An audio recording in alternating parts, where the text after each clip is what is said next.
Hello दोस्तों, स्वागत है हमारे नए वीडियो में। आज की वीडियो में हम लोग एक क्राइम थ्रिलर मूवी को एक्सप्लेन करने वाले हैं और इस मूवी का नाम है चेरी फॉल, जिसे 2000 में रिलीज किया गया था। कहानी की शुरुआत एक छोटे से शहर चेरी फॉल से होती है, जहां जंगल में कार के अंदर एक कपल इंटीमेट हो रहे थे। इनमें से लड़के का नाम रॉड और लड़की का नाम स्टेसी था। वो लोग जब इंटीमेट होने ही वाले होते हैं तभी उनके पीछे एक कार पहुंच जाता है, जिसके अंदर एक भयानक से दिखने वाली औरत बैठी हुई थी। वो औरत उन दोनों को देखकर जोर जोर से हॉर्न बजाती है, जिस वजह से रॉड परेशान हो जाता है और वो अपनी गाड़ी से उतरकर उस औरत के पास जाता है। लेकिन इससे पहले कि वो उस औरत को कुछ कहता, वो औरत एक धारदार चाकू से उसे मार डालती है। रॉड को मारने के बाद वो औरत स्टेसी के पास जाती है। इसके बाद वो उसे भी जान से मार देती है। इसी तरह एक दिन बाद हम लोग एक और कपल को देखते हैं। यहाँ लड़के का नाम कैनी और लड़की का नाम जॉडी था। ये लोग कार में किस कर रहे थे, लेकिन उसी वक्त वहाँ पर जॉडी की मॉम पहुँच जाती है और वो जॉडी को अपने साथ लेकर चली जाती है, जिस वजह से कैनी जॉडी के ऊपर काफी ज्यादा नाराज हो जाता है और वह जॉडी से ब्रेकअप कर लेता है और यहाँ से चला जाता है। इसके बाद हम लोग जॉडी को उसके डैड के साथ देखते हैं। यहाँ पर हमें ये पता चलता है जॉडी के डैड शहर के शरीफ हैं। वो यहाँ पर जॉडी को काफी डांटते हैं क्योंकि जॉडी रात में बहुत लेट से घर आई थी। इसके बाद ये लोग सो जाते हैं। अगले सुबह शरीफ को ये पता चलता है जंगल में 2 डेड बॉडी मिली है, इसलिए वो उन डेड बॉडीज को देखने के लिए जाते हैं और ये लाश उन्हीं लोगों का था जिसे हमने मूवी के शुरुआत में देखा था। शरीफ जब रॉड और स्टेसी के डेड बॉडी को देखता है तब उसे काफी बुरा लगता है। इसके बाद वो उनके स्कूल में पूछताछ करने के लिए जाता है। यहाँ आकर शरीफ स्कूल के प्रिंसिपल से मिलता है। तभी हम लोगों को ये पता चलता है ये दोनों बचपन के फ्रेंड हैं और ये लोग एक दूसरे को अच्छे से जानते हैं। ये लोग यहाँ काफी सारी बातें करते हैं। इसके बाद ये लोग बच्चों से पूछताछ करने के लिए क्लास में जाते हैं। यहाँ शरीफ प्रोफेसर मार्ली स्टोन से मिलता है, जो कि बच्चों को पढ़ा रहा होता है। शरीफ यहाँ उन दोनों के बारे में बच्चों को बताते हैं और शरीफ उनके बारे में उनसे कुछ सवाल पूछते हैं, लेकिन कोई भी उसके सवालों का जवाब नहीं देता है। रात में हम लोग फिर से उसी किलर औरत को देखते हैं, जो कि एक लड़की के घर में जाती है। जब उस लड़के के पेरेंट्स घर से चले जाते हैं तभी उसके दरवाजे को वो नॉक करने लगती है और वो नॉक करने के बाद अपना नाम लॉरली सरमन बताती है।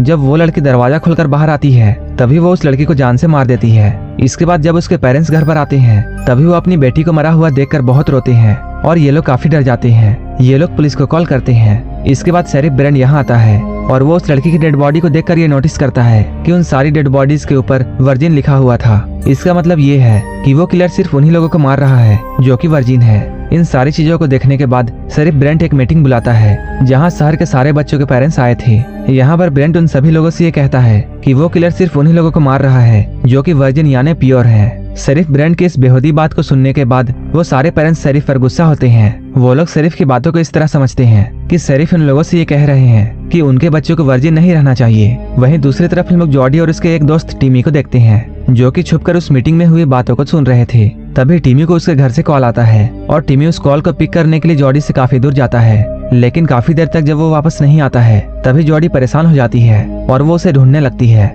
इसी बीच वो उसे ढूंढते हुए बेसमेंट में पहुंच जाती है, जहां उसे टिमी की लाश देखने को मिलती है, जिसे देखकर वो बहुत डर जाती है। इसके बाद वो यहाँ से भागने लगती है, लेकिन तभी वो किलर औरत उसके ऊपर भी हमला कर देती है और वो उसे मारने लगती है। लेकिन जॉडी किसी तरह उस किलर औरत से बच जाती है और जॉडी उस औरत को घायल करके वहाँ से भागने लगती है और वो शेरिफ यानी अपने फादर के पास जाती है। जॉडी यहाँ अपने फादर को सब कुछ बताती है। इसके बाद शेरिफ उस किलर औरत को पकड़ने के लिए जाता है। जैसे ही वो बेसमेंट में पहुंचता है उसे यहाँ कोई भी नहीं मिलता है, क्योंकि वो औरत तब तक यहाँ से भाग चुकी थी। अगले सीन में हम लोग जॉडी को पुलिस स्टेशन में देखते हैं, जो कि पुलिस के साथ मिलकर उस किलर औरत की स्केच बना रही थी।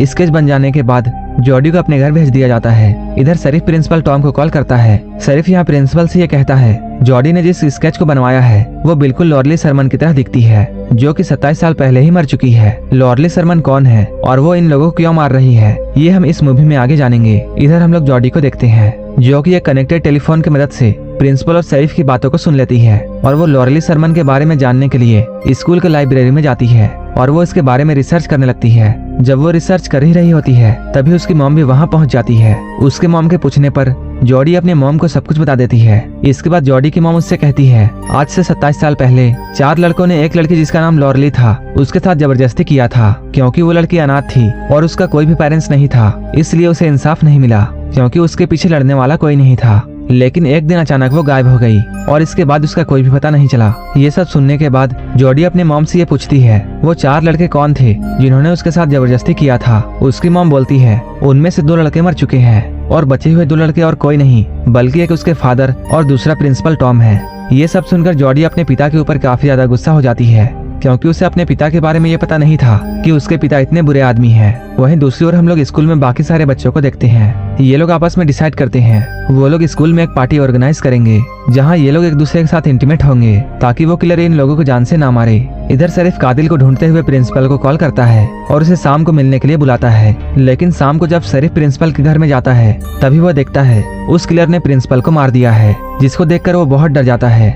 लेकिन तभी वो किलर औरत उस पर भी हमला कर देती है और वो उसे मारकर बेहोश कर देती है। इधर हम लोग स्कूल के पार्टी में देखते हैं यहाँ ये सारे लोग एक दूसरे के साथ घपाघप कर रहे थे और बाहर पुलिस उन्हें सिक्योरिटी दे रही थी ताकि वो किलर औरत यहाँ ना आ जाए। यहाँ हम लोग पार्टी में कैनी को भी देखते हैं जो कि किसी के साथ भी इंटीमेट नहीं हो रहा था क्योंकि वो जेडी को ही ढूंढ रहा था और वो उसी के साथ घपाघप करने के सोचता है, इसलिए वो जेडी को लाने के लिए यहाँ से चला जाता है। वहीं दूसरी तरफ हम लोग जॉडी को देखते हैं जो कि प्रोफेसर मार्लिंगटन के पास जाती है और वो यहाँ आकर देखती है प्रोफेसर मार्लिंगटन एक बॉक्स को अपने घर के अंदर ले जा रहे हैं, इसलिए वो उनकी मदद करती है। लेकिन घर के अंदर पहुंचकर जॉडी देखती है इस बॉक्स में कोई और नहीं बल्कि उसके पिता है जिसे प्रोफेसर मार्लिंगटन ने बहुत बुरे तरीके से मारा है और उन्होंने शरीफ को बांधकर यहाँ रखा है, जिसको देखकर जॉडी काफी डर जाती है। तभी हमें ये पता चलता है वो किलर कोई और नहीं बल्कि प्रोफेसर मार्लिंगटन है। इसके बाद प्रोफेसर जॉडी को भी पकड़ लेता है और वो इन दोनों को बेसमेंट के अंदर लेकर जाता है। यहाँ लाकर वो शरीफ ब्रेंट से 27 साल पहले जो भी कुछ हुआ था उसके बारे में पूछता है। ब्रेंट भी उसे सारा कुछ सच्चाई बता देता है।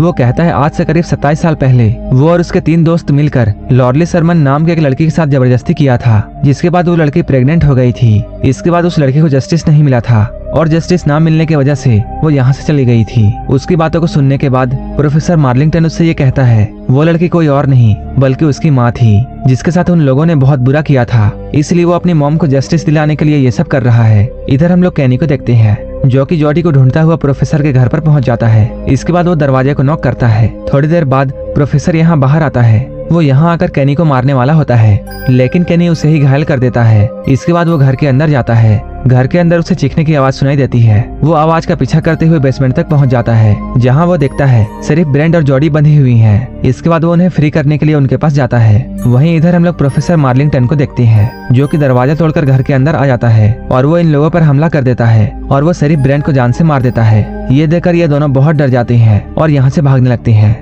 भागते हुए ये लोग स्कूल के बिल्डिंग तक पहुंच जाते हैं। यहाँ पहुंचकर ये लोग देखते हैं सारे बच्चे एक दूसरे के साथ घपाघप कार्यक्रम कर रहे थे। तभी वहाँ पर वो किलर आता है और वो उन सभी को अंधाधुंध मारने लगता है। इसके बाद वो जॉडी के ऊपर भी अटैक करता है लेकिन जॉडी किसी तरह उसे बालकनी से नीचे गिरा देती है। वो किलर एक लकड़ी के ऊपर गिरता है और वो लकड़ी उसके पेट में घुस जाती है और इसकी मौत यहीं पर हो जाती है और यहीं पर ये मूवी खत्म हो जाती है। अगर आपको ये मूवी अच्छी लगी हो तो एक लाइक जरूर कर देना और ऐसे ही मूवीज के लिए मेरे चैनल को जरूर सब्सक्राइब कर लेना। तो मिलते हैं हमारे नेक्स्ट वीडियो में।